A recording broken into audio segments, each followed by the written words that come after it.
2024년 4월 14일 부활절 제3번째 주일 예배를 하나님께 드리시겠습니다. 우리를 예배로 부르시는 말씀입니다. 그런즉 누구든지 그리스도 안에 있으면 새로운 피조물이라 이전 것은 지나갔으니 보라 새 것이 되었도다. 하나님 아버지, 거룩한 성일 주님의 은혜와 사랑에 감사하며 주님 앞으로 나아갑니다. 우리의 예배를 받아 주시옵소서. 주님의 참된 백성으로 오늘도 살아가게 하옵소서. 예수님의 이름으로 기원합니다. 아멘.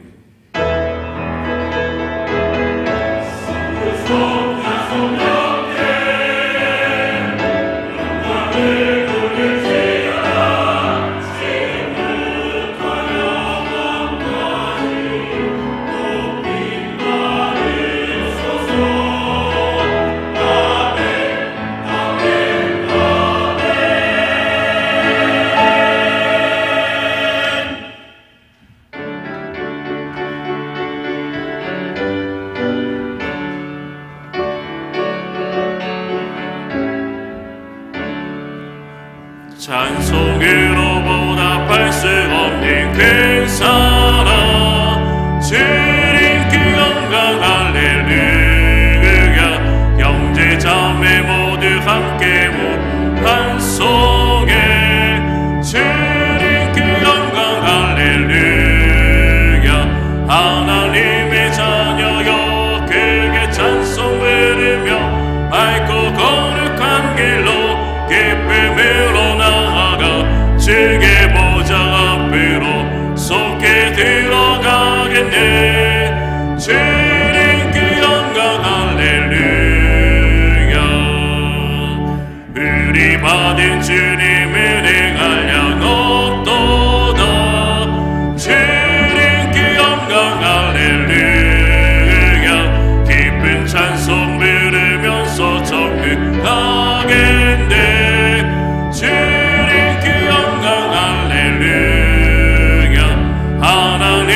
자녀여 크게 찬송 부르며 맑고 거룩한 길로 기쁨으로 나아가 주의 보좌 앞으로 속히 들어가겠네. 주님 그 영광 할렐루야. 잠시 후에 우리 모두 주를 보겠네. 주님 그 영광 할렐루야.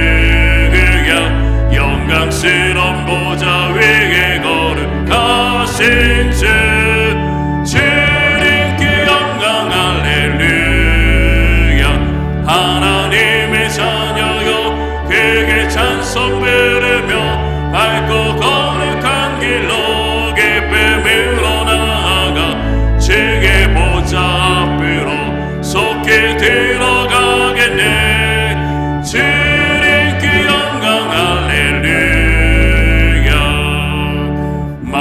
백성 천국에서 소리 높여서 주님 그 영광 할렐루야. 많도록 주의 공동 찬양하겠네. 주님 그 영광 할렐루야. 하나님의 자녀여 크게 찬송 부르며 밝고 거룩한 길로 기쁨으로 나아가 주의 보좌 앞으로 속히 들어가겠네. 주님 그 영광 할렐루야.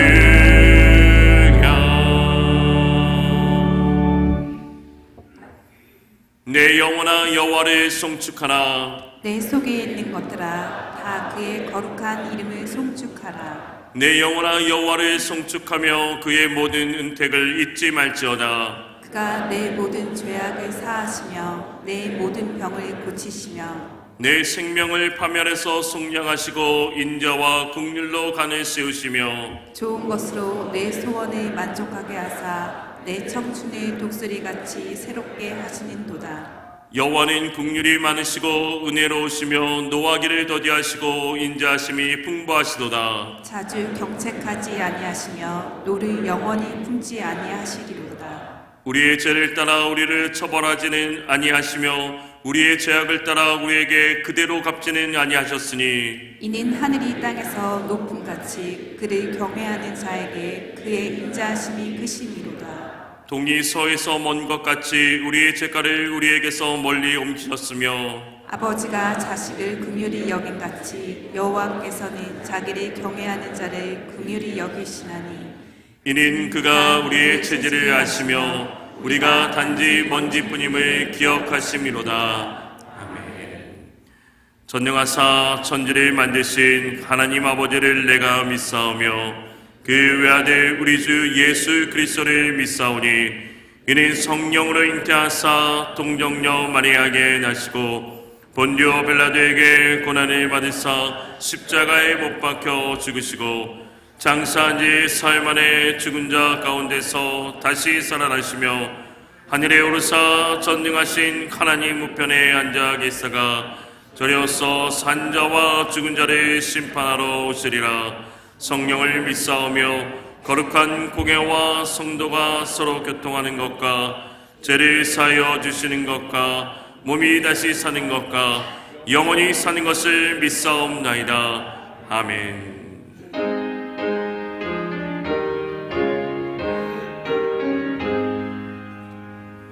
만복의 근원 가나니 온 백성 찬송 드리고 저 천사여 찬송하세 찬송 성부 성녀 성령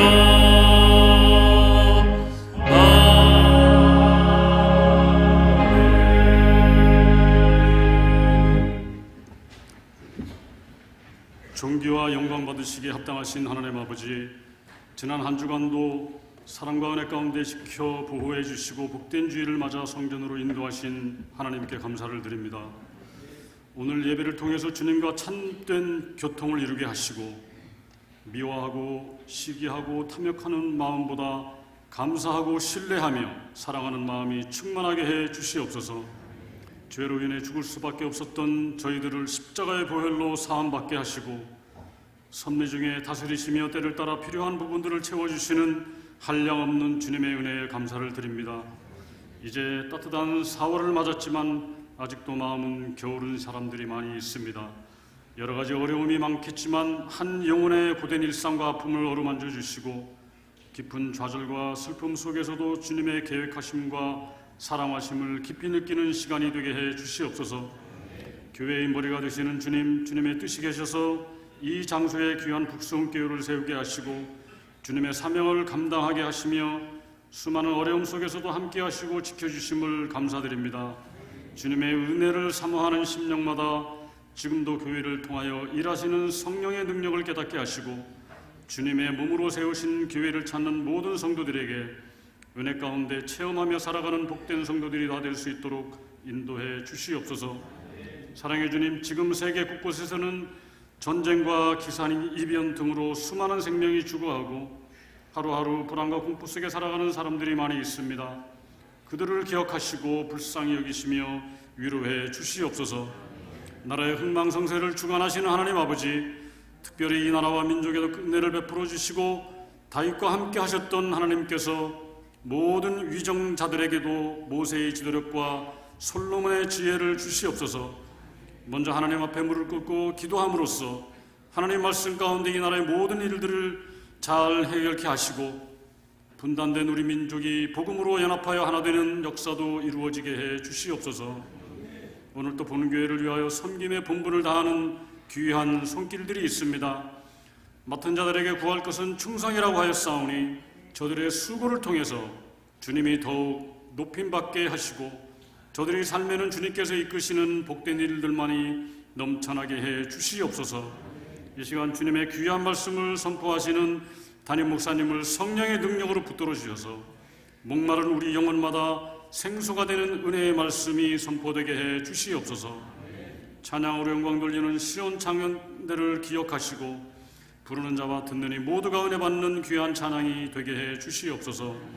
예배의 시종을 주님께 의탁하며 부활의 능력으로 천국의 소망을 허락하신 예수 그리스도의 이름으로 간절히 기도드렸습니다.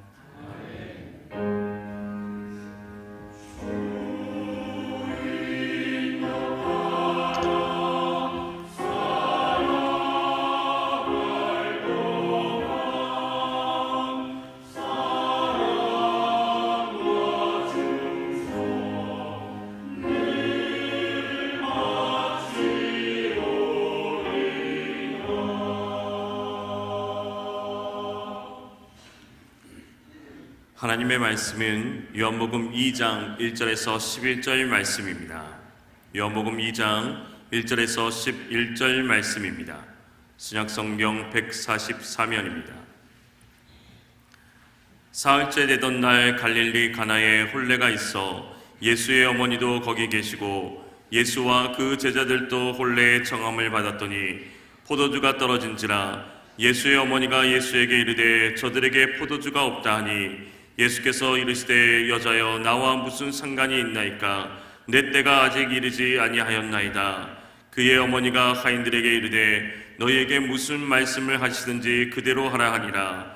거기에 유대인의 정결 예식을 따라 두세 통 드는 돌 항아리 6이 놓였는지라. 예수께서 그들에게 이르시되 항아리에 물을 채우라 하신즉 아기까지 채우니 이제는 떠서 연회장에게 갖다 주라 하심에 갖다 주었더니 연회장은 물로 된 포도주를 맛보고도 어디서 났는지 알지 못하되 물 떠온 하인들은 알더라. 연회장이 신랑을 불러 말하되 사람마다 먼저 좋은 포도주를 내고 취한 후에 낮은 것을 내거늘 그대는 지금까지 좋은 포도주를 두었도다 하니라. 예수께서 이 첫 표적을 갈릴리 가나에서 행하여 그의 영광을 나타내심에 제자들이 그를 믿으니라. 아멘.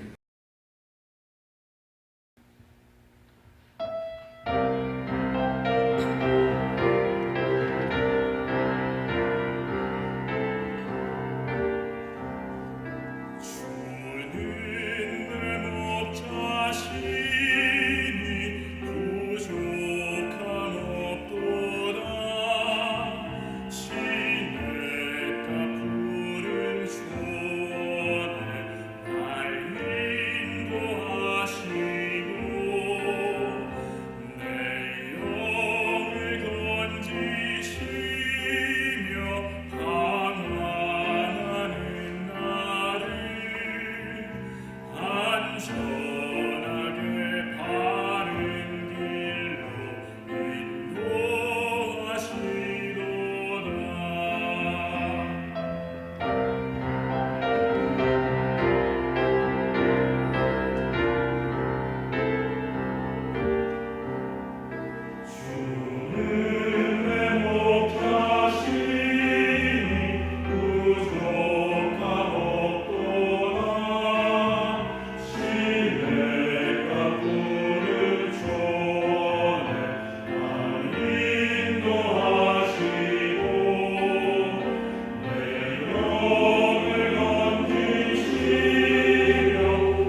하나님께 영광을 돌립니다.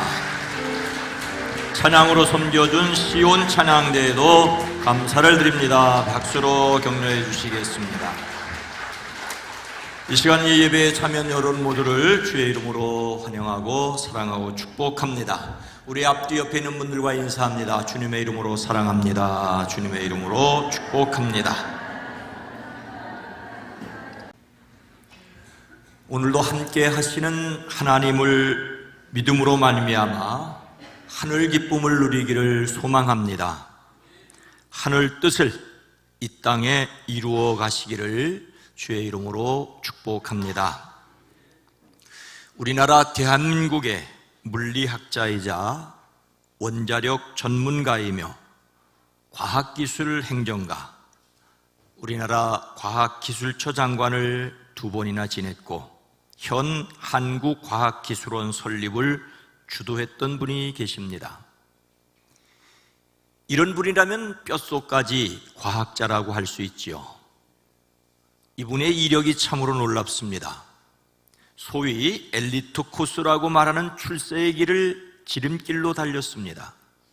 1939년 서울에서 태어나 경기 중고등학교를 수석으로 입학하고 4개월 만에 고등학교를 졸업하고 서울대를 차석으로 입학하고 20살인 1959년에 서울대 물리학과를 졸업했습니다.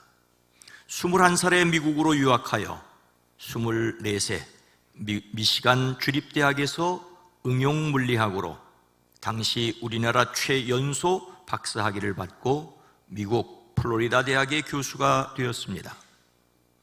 이분은 나는 위대한 과학자보다 신실한 그리스도인이 되고 싶다라고 말하는 정근모 장로님이십니다.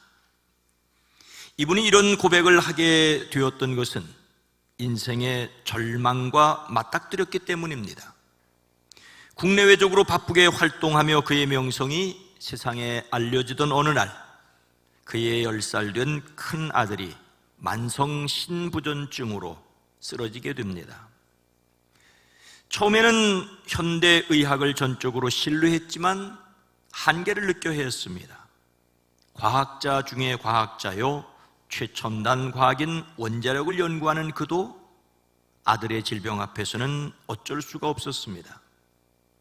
그러나 역설적으로 그 고난 때문에 병마와 싸운 아들의 고통을 보며 하나님을 인격적으로 만납니다. 그 아들이 아버지에게 이런 말을 남겼습니다.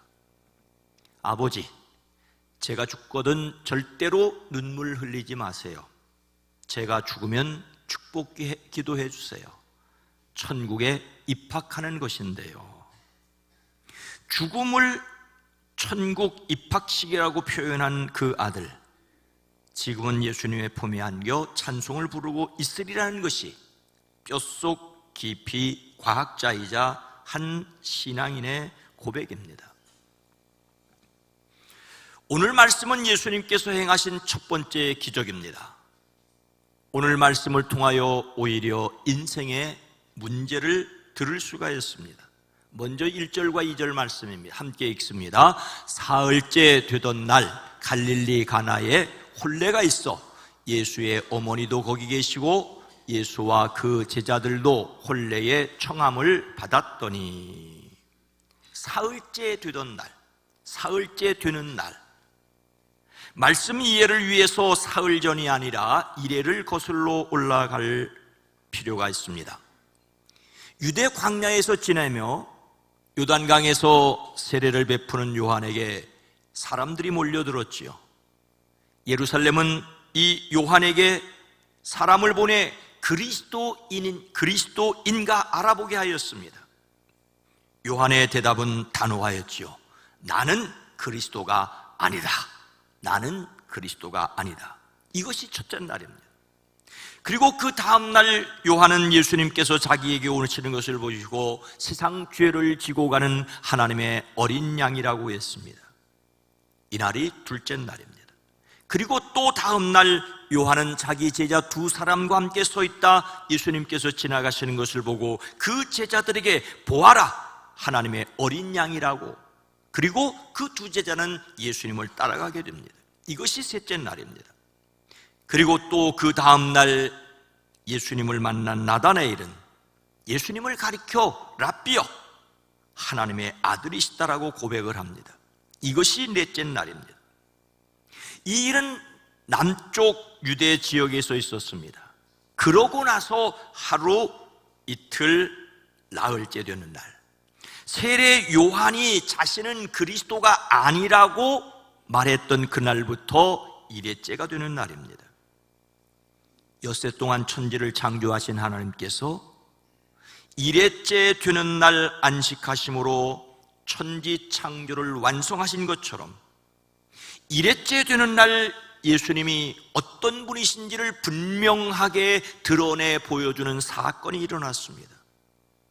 나다나엘이 예수님을 하나님의 아들, 이때 아들은 보이지 않는 아버지를 보여주는 분이라는 뜻입니다. 하나님의 아들이라는 고백은 보이는 하나님이라는 고백이죠. 이 고백이 있고 사흘째 되는 날입니다. 예수님이 바로 하나님이심을 드러내 보여주는 사건이 있었습니다.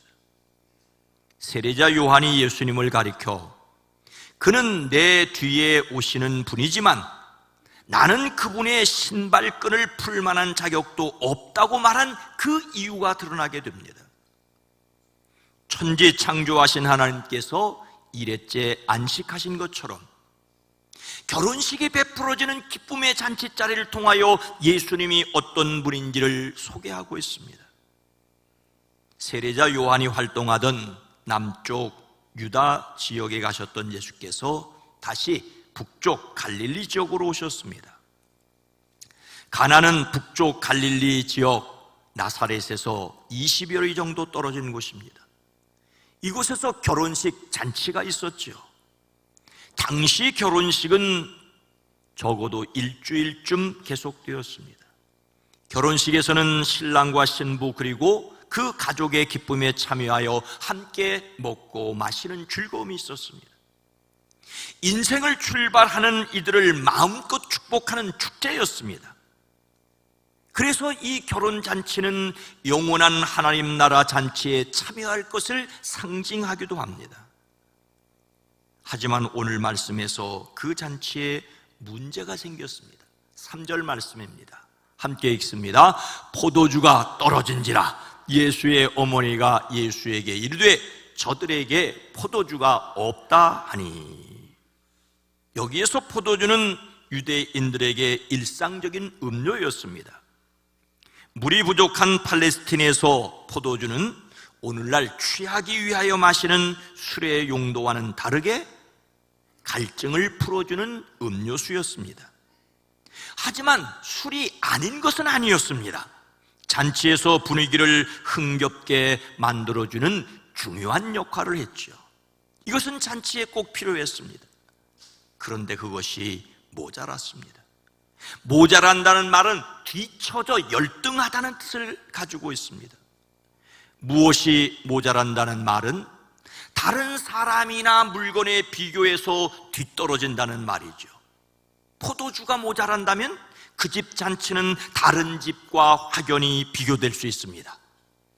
당시 랍비들은 포도주가 없으면 기쁨이 없다고 말했을 정도였습니다.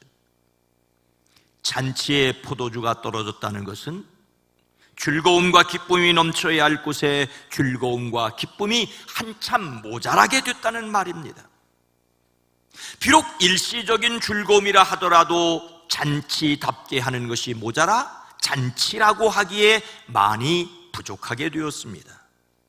잔치는 흥이 깨지고 기뻐해야 할 사람들의 얼굴이 이그러지게 되었습니다. 이것은 사람 사는 세상을 표현하는 것으로도 볼 수 있습니다. 사람들은 결핍의 시대를 살아가고 있습니다. 오늘 말씀에서 포도주는 술이 아니라고 주장하고 싶은 분들이 계십니다. 만약 술이라고 말한다면 예수님께서 술을 만드신 것이고 술을 권하는 것이 될 것을 걱정하기 때문이지요. 그렇다고 성경이나 그 배경을 왜곡하지는 말아야 합니다. 예수님은 반대자들에게 포도주를 즐기는 사람이라고 비난받았던 것이 사실입니다. 오늘 말씀에서 포도주는 마시고 취하기 위한 오늘날의 술과는 분명히 다른 면이 있습니다. 예수님께서 말씀하시기를 술 친구들과 더불어 먹고 마시게 되면 마지막 날 엄한 벌에 처하게 된다고 분명히 말씀하셨습니다. 그러니 오늘 말씀을 술 권하는 것으로 오해하지 말아야 합니다. 우리는 가나 혼인잔치에서 포도주가 떨어진 것을 통하여 세상 물질이 주는 쾌락과 기쁨에 한계가 있음도 알아야 합니다. 또한 기뻐해야 할 잔치자리에 꼭 있어야 할 것이 빠진 것처럼 인생에 빠진 것이 많아 결핍의 세월을 살아가고 있다는 사실도 인정해야 합니다. 하지만 인생에 빠진 것은 포도주만은 아니지 않겠습니까? 잠언은 거머리에게는 달라 하며 보채는 딸이 둘이 있다라며 전혀 배부른 줄 모르고 만족할 줄 모르는 것이 있다라고 합니다. 만족할 줄 모르고 달라고만 하는 인생은 분명 문제가 있습니다. 하지만 부족한 것을 알아차리지 못하면 이 또한 위험합니다. 몸에 수분이 부족한 것을 알아차리지 못하면 생명을 잃을 수도 있습니다. 갈증을 느끼고 물을 찾는 사람이 오히려 건강한 사람입니다. 하지만 어떤 사람들처럼 오늘은 술이 당긴다며 술에 취하려고 하지는 말아야 합니다. 성경은 술 취하지 말라 이는 방탕한 것이니 오직 성령으로 충만함을 받으라고 하십니다. 우리는 자신에게 부족한 것을 느끼고 그것이 정말로 필요한 것인지를 깊이 생각해야 합니다. 일시적으로 부족한 것을 영구적으로 부족한 것으로 생각하지 말아야 합니다. 나가 잠시 관리하는 것으로 영원한 것을 준비하는 데 사용해야 합니다. 예수님께서는 너희가 만일 불의한 재물에도 충성하지 아니하면 누가 참된 것으로 너희에게 맡기겠느냐라고 물으십니다. 부족함을 느끼기에 정말로 필요한 것을 생각해야 합니다. 인생의 갈증을 느끼기에 영생의 길을 더욱 추구하는 사람들이 되어지기를 주의 이름으로 축복합니다. 부족함을 느끼기에 그래서 채워야 할 것은 무엇입니까? 결핍의 시대를 살아가는 우리가 할 일은 무엇입니까? 5절 말씀입니다. 함께 읽습니다. 그의 어머니가 하인들에게 이르되 너희에게 무슨 말씀을 하시거든 그대로 하라 하니라. 나다나엘이 예수님을 하나님의 아들, 보이는 하나님이라고 고백하고 사흘째 되는 날, 갈릴리 가나에 혼인잔치가 있었습니다. 예수님의 어머니가 거기 계셨고 예수님과 그 제자들도 초대를 받았습니다. 그런데 포도주가 떨어졌습니다. 주인이 준비를 덜한 탓인지 그 원인을 알 수 없지만 결과적으로 심각했습니다. 그 잔치집과 집안 사이였을 예수님의 어머니가 예수님께 말하기를 포도주가 떨어졌다라고 합니다. 예수님의 어머니는 그 잔치집을 도와주고 싶으셨던 모양입니다. 하지만 예수님의 대답은 우리식으로 매우 의외였습니다. 여자여, 그것이 나와 당신에게 무슨 상관이 있나이까? 아직도 내 때가 오지 않았습니다. 예수님께서 어머니를 여자여라고 하셨다고 해서 낮추어 말씀하신 것은 아닙니다.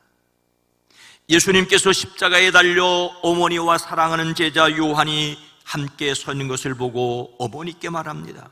여자여, 보소서 아들이니이다.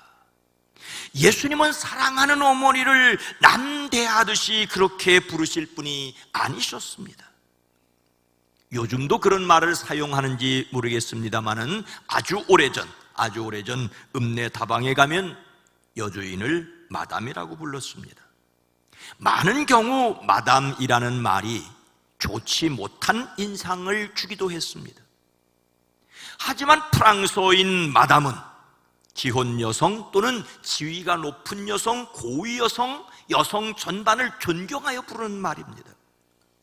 그러니 예수님께서 어머니에게 여자여라고 말하셨다고 해서 이상하게 생각할 것은 아닙니다. 아들이 그렇게 불렀다고 해서 어머니는 기분 나빠하기는커녕 잔치집에서 일을 거두는 사람에게 무슨 일이든지 그가 시키는 대로 하라고 말합니다. 여기서 하인은 자발적으로 잔치집 일을 돕는 사람들입니다. 이들은 노예가 아니었기에 마음먹기에 따라 예수님의 말씀을 거절할 수도 있었습니다. 어머니는 그가 너희에게 말씀하시는 것을 무엇이든지 너희가 행하라고 조심스럽게 부탁하였습니다. 마침 거기에 유대 사람의 정결 예법을 따라 물 3통들이 돌로 만든 돌 항아리 6개가 놓여 있었습니다. 유대인들은 집 밖에 나갔다 집 안으로 들어올 때 반드시 손발을 씻었습니다. 위생적 차원이 아니라 혹시 밖에 나가서 접촉했을지도 모르는 부정한 것을 깨끗하게 하려는 종교적 차원이었습니다. 예수님께서 잔치 돕는 사람들에게 바로 그 통에 물을 길어다 부으라고 하십니다. 가득하게 채우라는 말입니다. 이 항아리에 물을 채워라라고 그 집에 그냥 그렇게 준비되어 있던 6개의 돌 항아리를 즉시 물로 채우라고 요청하십니다. 이 말을 들은 사람들은 매우 당황스러울 수도 있었을 것입니다. 더욱이 포도주가 떨어졌다는 것을 아는 사람들은 그렇지 않아도 마음이 복잡했을 수 있습니다. 하지만 그들은 항아리마다 물을 가득 채웠습니다. 그런데 또 말씀하시기를 이제 떠서 잔치를 맡은 이들에게 가져다 주라고 하십니다. 물을 채우라는 말에는 무슨 뜻이 있으려니 하고 채울 수 있습니다. 그런데 그들이 조금 전에 채운 바로 그 항아리에 그 물을 바로 떠다 주라니 이상할 수 있습니다. 그러나 그들은 그 말씀에 그렇게 하였습니다. 예수님의 말씀대로 물을 채웠고 말씀대로 그 물을 연회장에게 가져다 주었습니다. 연회장은 집주인이 아니라 잔치를 주관하는 책임을 맡은 사람입니다. 그는 손님들에게 먹을 것과 마실 것을 적절하게 내주는 책임을 맡았습니다. 새로운 음식이 나올 때 먼저 맛을 보았습니다. 포도주가 모자라서 매우 당황하고 있었을 것입니다. 그런데 예수님의 말씀을 따라 물을 연회장에게 떠다준 사람들은 연회장이 신랑에게 하는 놀라운 말을 듣습니다.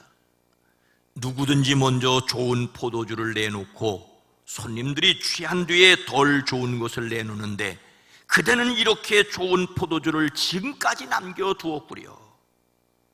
말씀에 순종한 그들은 물이 최고급 포도주로 변한 것을 알았습니다. 다만 그들은 말씀에 순종하였을 뿐입니다. 결핍의 시대에 우리는 하나님의 말씀에 그대로 순종해야 합니다. 구약의 선지자 아모스는 베들레헴에서 남쪽으로 시별이 떨어진 드고아의 목자였습니다. 양을 치고 뽕나무를 재배했습니다. 그는 생업에 종사하던 중 하나님의 부르심을 받았습니다. 남쪽 유다 사람이었으나 북쪽 이스라엘에 가서 하나님의 말씀을 선포하라고 하십니다. 그는 북이스라엘의 종교 중심지인 베델로 갔습니다. 거기에는 금송아지 우상이 있었지요. 그는 그들의 죄를 폭로하고 나라가 망하여 백성이 포로로 잡혀갈 것이라고 선언합니다. 북이스라엘이 이렇게 아모스를 통하여 준엄한 말씀을 듣는 이유가 무엇입니까? 그들이 하나님의 말씀을 버리고 우상을 섬겼기 때문입니다. 하나님께서 아모스를 통하여 선언하십니다. 보라, 날이 이를지라 내가 기근을 땅에 보내리니 양식이 없어 주림이 아니며 물이 없어 가람이 아니요 여호와의 말씀을 듣지 못한 기갈이라. 이것은 이스라엘만을 향한 말씀이 아닙니다. 홍수가 나서 물이 철철 넘치는데 정작 마실 물이 없는 오늘날 형편에서도 들어야 할 말씀입니다. 저는 지난 사순절 세일의 기도회를 시작하면서 예수님을 닮아가는 성품 큐티에 참석하기를 성도님들께 부탁을 드렸습니다. 참여하신 많은 분들에게 감사를 드립니다. 그러나 저는 모든 성도들이 말씀을 더 깊이 살펴보고 자기 삶에 적용하기를 바랍니다. 이것은 저의 욕심이 아니라 그렇게 해야만 하는 이유가 있는 거룩한 삶의 도전입니다. 하나님의 백성이 그 말씀에 그대로 순종해야 한다는 것은 너무나 당연합니다. 하지만 그 당연한 일이 당연하지 않은 듯한 세상을 우리는 살아가고 있습니다. 많은 것을 가지고 있으면서도 갈증을 느끼는 것은 바로 말씀의 기근을 만났기 때문입니다. 더 큰 문제는 영의 갈증을 사람들이 느끼지 못하고 있다는 안타까운 사실입니다. 다시 말씀으로, 말씀의 부족함을 느끼고 말씀으로 다시 돌아서는 저와 여러분 모두가 되어지기를 주의 이름으로 축복합니다. 우리가 결핍의 시대에 하나님의 말씀을 들어야 하는 이유가 무엇일까요? 오늘 말씀을 기록한 목적을 이렇게 표현하고 있습니다. 11절 말씀입니다. 함께 읽습니다. 예수께서 이 첫 표적을 갈릴리 가나에서 행하여 그의 영광을 나타내심에 제자들이 그를 믿으니라. 아멘.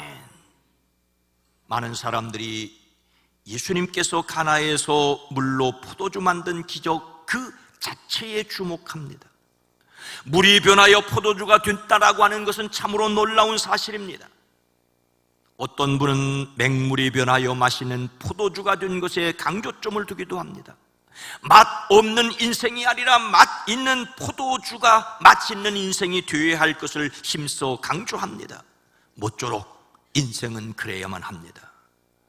그런데 오늘 말씀은 가나 혼인잔치의 기적을 통하여 일어난 그 결과를 예수께서 이 첫 번 표징을 갈릴리 가나에서 행하여 자기의 영광을 드러내시니 그의 제자들이 그를 믿게 되었다라고 말씀하고 있습니다. 이것이 우리가 주목해야 할 이 사건의 목적입니다. 우리는 성경이 보여주려고 하는 것을 보아야 합니다. 오늘 말씀은 먼저 이 첫 표적을 갈릴리 가나에서 행하셨다라고 하십니다. 예수님께서 갈릴리 가나에서 물로 포도주를 만든 사건을 첫 표적이라고 요약하고 있습니다. 표적이라는 말은 문자적으로 신호, 표시를 가리킵니다. 어떤 인격이나 사물을 다른 것과 구별하기 위해 알기 쉽도록 독특하게 표시한 것입니다. 고무신도 흔하지 않던 시절에 다른 사람과 신발이 바뀌지 않도록 고무신에도 독특한 표시를 했었지요. 불에 달군 송곳으로 구멍을 하나 뚫어 표시를 했습니다. 그런데 누군가가 가져다가 자기 것이라고 구멍을 하나 더 뚫었습니다. 다시 찾아와서 구멍 하나를 덜 뚫어 구멍 3개 난 고무신을 어릴 적에 본 적이 있습니다. 가나 혼인잔치의 기적을 표적이라고 한 것은 예수님께서 하나님의 아들이심을 표시한 것이라는 뜻입니다. 예수님을 보이지 않는 하나님을 보여주는 분이라고 표시했습니다. 처음 표적이라는 말은 예수님께서 자신을 하나님으로 드러낸 처음 일이라는 뜻이지요. 예수님이 어떤 분이신지를 더욱 깊이 알아가는 사람들이 되기를 축복합니다. 이 사건을 통하여 그의 영광을 나타내셨습니다. 나타냈다는 말은 명백하게 보여주었다는 말입니다. 여기서 영광은 일반적으로 빛나고 아름다운 영예를 가리키는데 신앙적으로는 하나님이 거기에 또는 그 사람과 함께 머물러 계신 그 자체를 가리킵니다.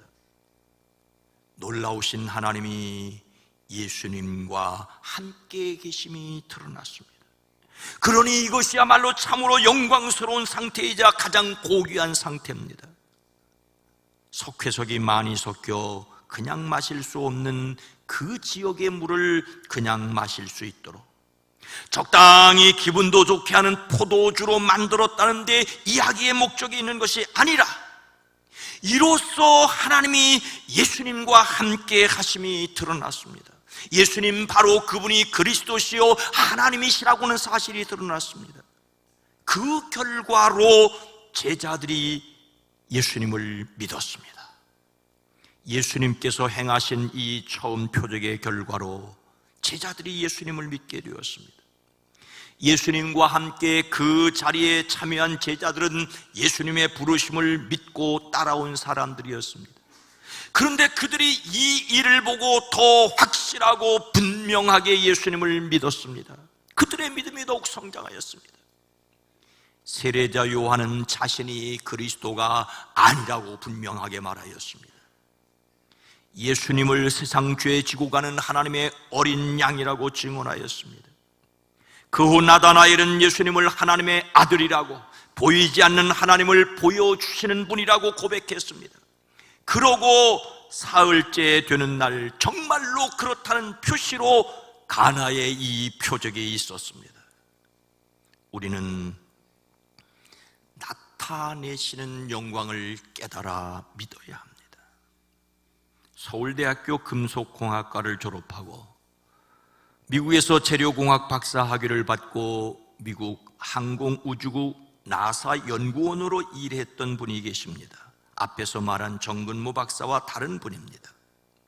이분은 항공기 제트 엔진용 니켈 합금과 고강도 자동차용 합금을 개발하여 그 공로로 미국과 캐나다의 저명한 과학자 인명사진 미국의 과학자들이라는 책에 대한민국 국적과학자로 최초로 수록된 분입니다. 미국 항공우주기구에서 일하는 것만으로도 그의 꿈이 이루어졌다고 생각했습니다. 그런데 그곳에서 매주 화요일 점심시간마다 명망 있는 과학자들이 예배드리는 모습에 큰 충격을 받았습니다. 결혼하면서 아내에게 약속한 대로 교회에 출석만 하던 그가 비로소 성경을 읽기 시작했습니다. 신약 성경 요한복음부터 읽으라는 권유에 따라서 요한복음을 펼쳤습니다. 하지만 가나 혼인잔치에서 맹물이 포도주로 변했다라는 사건은 그에게 그냥 넘겨버릴 수 없는 커다란 난관이었습니다. 물을 배달하는 과정에서 화학 방정식이 물에서 알코올로 순식간에 바뀌었다는 것은 도무지 받아들일 수가 없었습니다. 그러나 보리떡 5개로 5,000명을 먹이고 12광주리가 남았다는 오병이어의 기적은 포도주 사건보다 더 심각했습니다. 이것은 과학의 기본적인 법칙인 질량 보존의 법칙에 어긋났기 때문입니다. 그는 고민에 빠졌습니다. 그런데 성경에 기록된 기적의 사건들도 전능하신 창조주 하나님을 인정하고 그분이 개입하시면 무엇이든지 얼마든지 가능하다는 믿음이 생겼습니다. 비로소 성경의 수많은 기적 사건들을 인정할 수 있게 되었습니다. 그분은 말합니다. 하나님, 제게 이 놀라운 복음의 비밀을 깨닫게 해주셔서 감사합니다. 저 같은 죄인을 살리려 십자가에서 그 고통을 당하셨군요. 주님, 앞으로의 제 삶을 주님께 드립니다. 하나님의 나라와 영광을 드러낼 도구로 저를 사용하소서. 그는 비로소 거듭난 그리스도인으로서 신앙생활의 첫걸음을 띄게 되었습니다. 이분은 19년간 한동대 총장을 4번 역임한 김용길 박사입니다. 믿어지는 것이 은혜입니다. 영적 부족함을 느끼기에 말씀을 사모하는 이들에게 부어주는 은혜가 넘치기를 주의 이름으로 축복합니다. 사랑하는 성도 여러분, 예수님은 물을 포도주로 만드는 분 정도가 아니십니다. 물을 포도주로 만드시는 것으로서 보이는 하나님이심을 사람들에게 드러내셨을 뿐입니다. 이것을 깨달아 알고 믿은 것은 그들이 받은 최고의 은혜였습니다. 우리 역시 은혜로 예수님이 자신을 새롭게 하시는 그리스도이심을 믿습니다. 이 은혜에 굳게 서서 흔들리지 않는 사람들이기를 주의 이름으로 축원합니다. 거룩하신 하나님, 태초의 말씀으로 천지를 창조하신 분이 사람이 되어 이 땅에 오셨고 십자가를 심으로 우리에 대하여 죄로 대하여 죽고 부활하심으로 의에 대하여 살게 하심을 감사합니다. 믿어지게 하시는 은혜를 감사합니다. 이 믿음이 더욱 풍성하여 맹물 같은 세상을 맛있는 세상으로 만들어가는 일에 사용하여 주시옵소서. 예수님의 이름으로 간절히 기도하옵나이다. 아멘.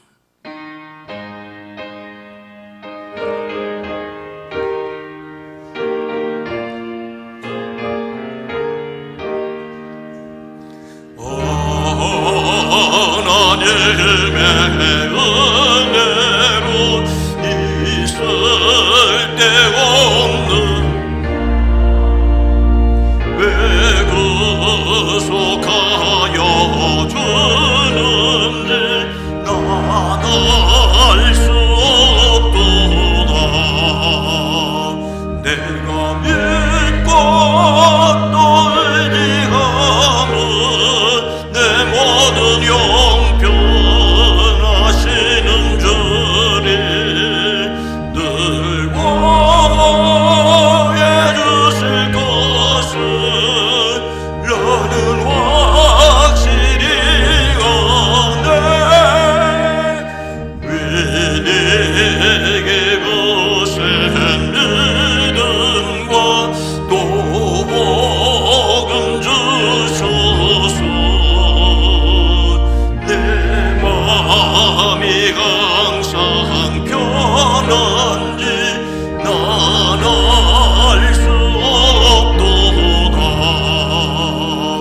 내가 믿고 또 의지하는 내 모든 형편하시는 주님 늘 보호해 주실 것을 나는 확실히 아네. 왜 내게 성령 주셔서 내 마음 감동해 주 예수 믿게 하는지 난 알 수 없도다. 내가 믿고 또 의지하는 내 모든 형편하시는 주님 늘 보호해 주실 것을 나는 확실히 아네.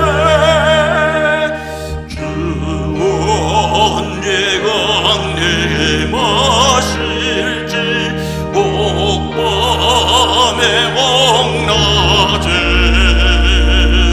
또 주 만날 그것도 난 알 수 없도다.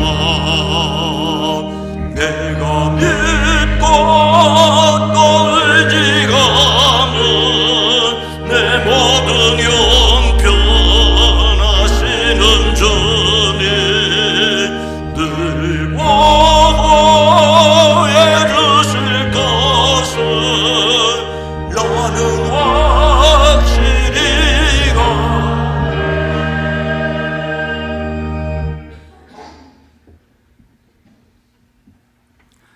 하나님 아버지, 2024년 네 번째 달 두 번째 주일, 이날도 주님의 부활하심을 믿고 작은 부활절로 이 주일을 예배하게 오라가시니 감사합니다.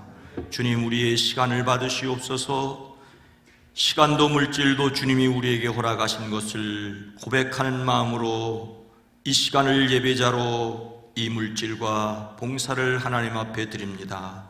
주님, 주의 뜻대로 놀랍게 사용하시되 주의 백성들의 가정과 일터를 지혜를 더하여 주시옵소서. 돕는 손길들을 더하여 주시옵소서. 이 예배를 위하여 섬기는 손길들이 복되게 하옵소서.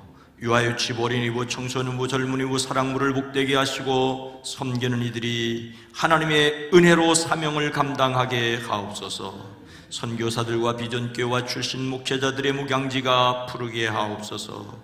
연약한 가운데 주의 도우심을 간구하는 이들에게 이 시간 찾아가 주시고 만나 주시고 그 무엇과도 비교할 수 없는 놀라운 은혜와 사랑이 충만케 하여 자신을 이기며 세상을 이기게 하옵소서. 한국교회를 지키시고 대한민국을 복되게 하옵소서. 예수님의 이름으로 축복하여 간절히 기도드리옵나이다. 아멘.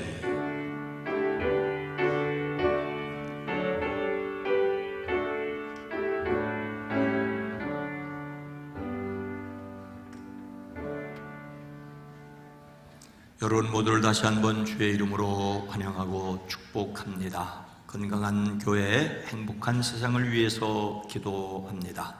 오늘은 부활절 세 번째 주일입니다. 예수 부활의 신앙으로 날마다 세상을 이깁니다. 오늘 일요일을 주님의 날이라고 부르는 것은 바로 주님이 부활하신 날을 기억하는 것입니다.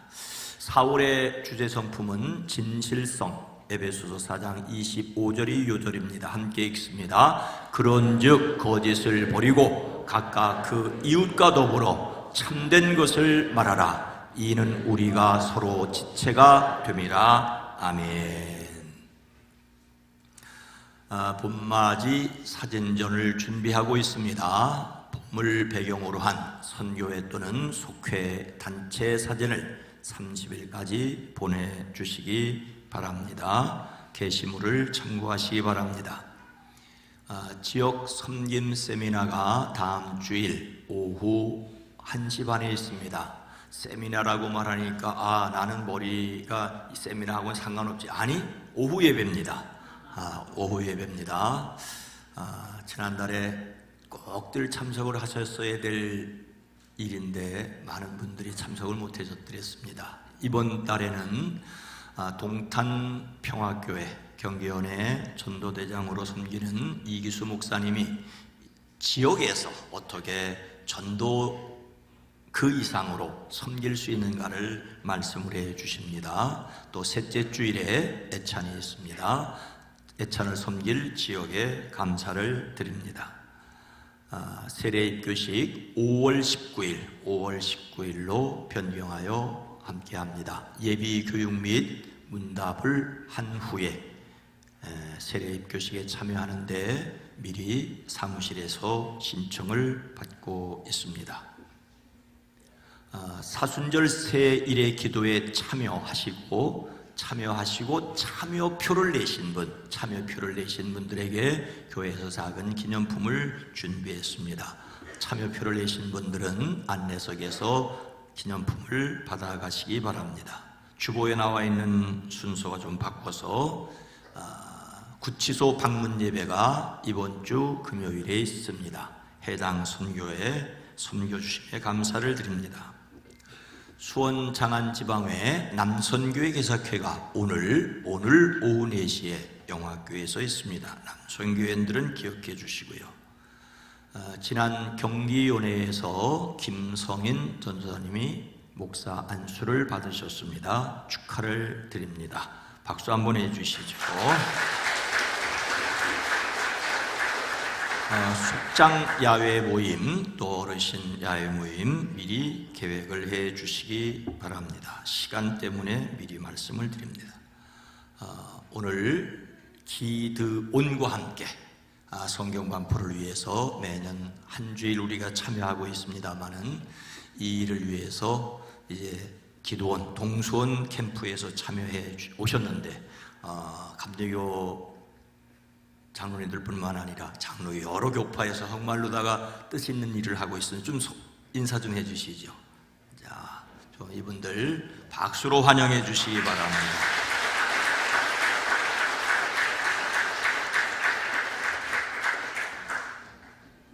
왜 이제 오셨습니까? 아프리카 보츠와나의 한 학교를 기도원이 방문했을 때 모가바라는 교장 선생님께서는 이렇게 말씀하셨습니다. 왜 이제야 오셨습니까?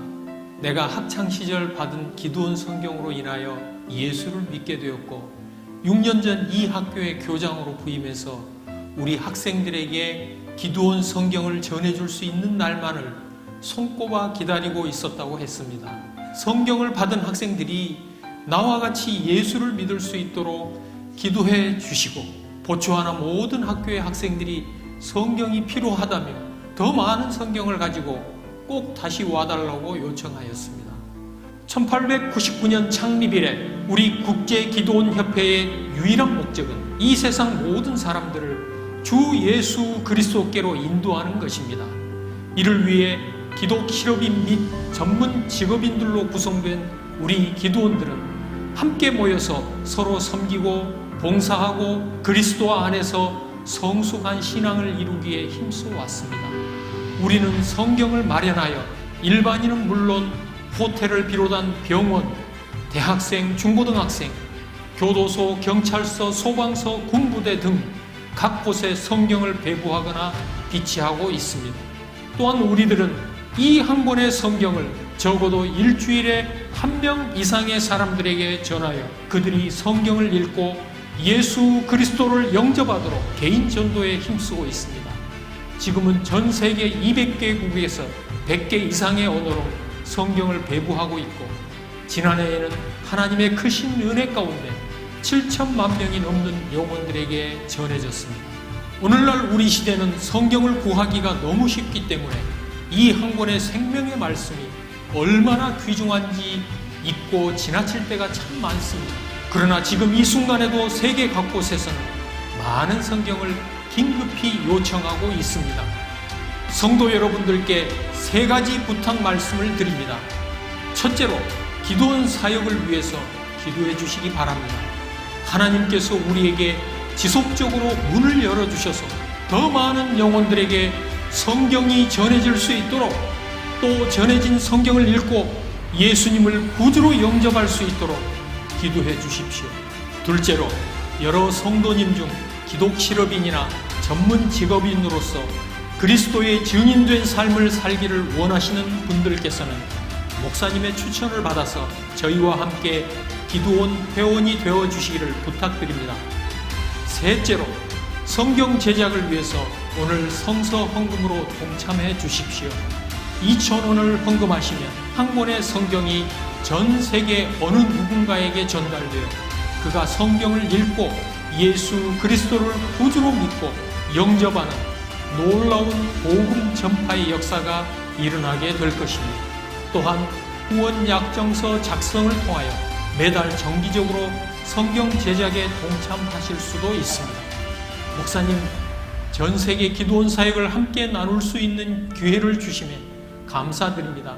성도 여러분, 경청해 주셔서 감사드립니다.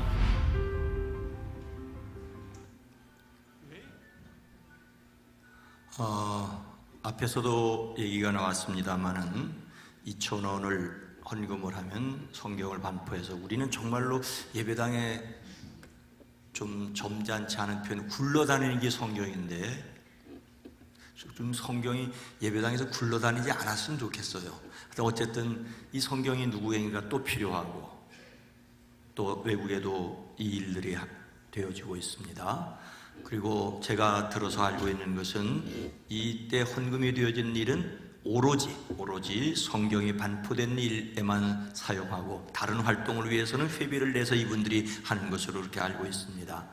1,000원을 두 사람이 내면 한 권 만들 수 있고요. 10,000원을 헌금하시면 5권을, 50,000원을 하면 25권을 또 누구에게인가 전달할 수 있습니다.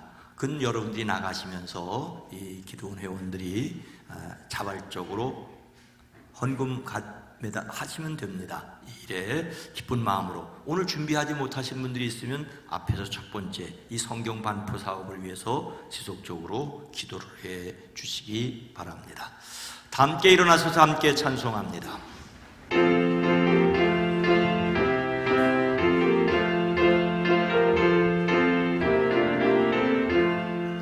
주여 보고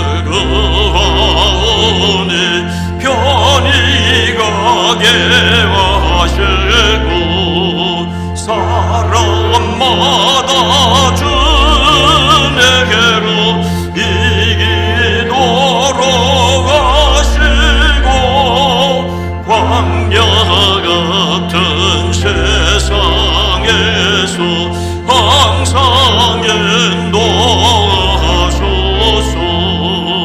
주의 복된 말씀 듣고 능한 감사합니다. 구원받은 주의 성도 열매 맺게 하시며 하나님이 우리가 함께 항상 계시옵소서.